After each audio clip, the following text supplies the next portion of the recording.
Hello दोस्तों, प्रकृति में अलग अलग तरह के जीव जंतु पाए जाते हैं। कुछ तो बहुत खूबसूरत और कुछ बहुत खतरनाक होते हैं। आज हम आपको बताने जा रहे हैं धरती के सबसे विशालकाय और सबसे ताकतवर पशु के बारे में। दोस्तों, अभी तक आपने अंदाजा तो लगा ही लिया होगा हम किस पशु के बारे में बात करने जा रहे हैं। दोस्तों, हम हाथी के बारे में बात करने जा रहे हैं। जिस तरह शेर या बाघों की संख्या लगातार कम होकर अब उनके अस्तित्व के ऊपर ही संकट खड़ा हो गया है, उसी तरह हाथी के दांत की तस्करी के चलते हाथियों पर भी संकट गहरा हो गया है।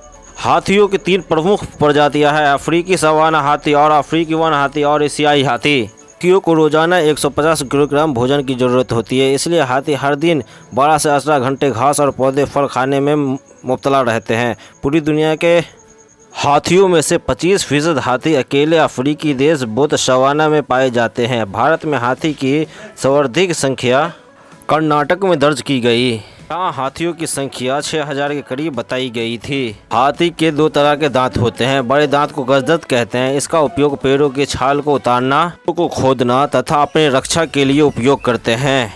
हाथियों को झुंड में रहने की आदत होती है। अकेले में उसकी मानसिक स्थिति ठीक नहीं रहती। झुंड का कोई हाथी मर जाए तो सबको बहुत दुख होता है।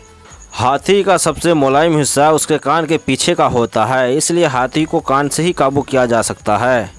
हाथी हर 1 मिनट में 2 से 3 बार ही सांस लेता है। ऐसा भी माना जाता है कि हाथी के देखने की क्षमता कमजोर होती है। बड़े कान होने के बावजूद हाथी को सुनने की क्षमता कमजोर होती है। अफ्रीकी हाथियों का कान एशियाई हाथियों के कानों के मुकाबले बड़ा होता है। सूंड ऊपरी नाक और होठ से जुड़ा होता है। के दांत उसकी उम्र के हिसाब से बड़े होते रहते हैं। हाथी अपने कान बार बार हिलाते हैं, इस तरह वो अपने शरीर का तापमान नियंत्रित कर रखते हैं।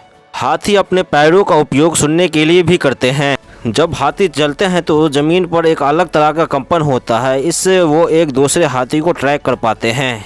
बहुत सी जगह पर हाथियों के मल द्वारा ब्लैक कॉफ़ी भी तैयार की जाती है, जिसमें थाईलैंड सबसे आगे है। शायद ये थाईलैंड की ही कंपनी है जो हाथियों के मल से ब्लैक कॉफ़ी तैयार करते हैं। दरअसल अरबिका कॉफ़ी के बीज को उसके मल के द्वारा इकट्ठा किया जाता है, फिर उससे कॉफ़ी बनाई जाती है। मादा हाथी 4 साल में एक बच्चे को जन्म देती है। इसका गर्भकाल 20 से 22 महीने में होता है। 1% चांस जुड़वा बच्चे का भी होता है। नवजात जन्मे हाथी की लंबाई 83 सेंटीमीटर और वजन 100 से 120 किलोग्राम तक हो सकता है। हाथियों का उम्र हम मनुष्य की तरह औसत 70 साल तक का होता है। हाथी बिना रुके करीब 6 घंटे तक पानी में तैर सकता है। हाथी थाईलैंड का राष्ट्रीय पशु है। अगर किसी झुंड का एक हाथी मर जाए तो सब हाथी गरज कर उसका शोक मनाते हैं। हाथियों की याददाश्त बहुत मजबूत होती है। वो कभी कभी भी अपने परिजनों को याद कर कर रोते हैं जो गुजर गए होते हैं दुनिया से। हाथी का वजन लगभग 600 किलोग्राम और ऊंचाई 3.2 मीटर होती है। वहीं एशियाई हाथियों का वजन लगभग 400 किलोग्राम तक और ऊंचाई 2.7 मीटर होती है। हाथी अपने सूंड से जमीन पर गिरे सिक्कों को भी उठा सकता है। जवान अफ्रीकी हाथी लंबाई में 13 फीट तक और एशियाई हाथी 10 फीट तक होते हैं।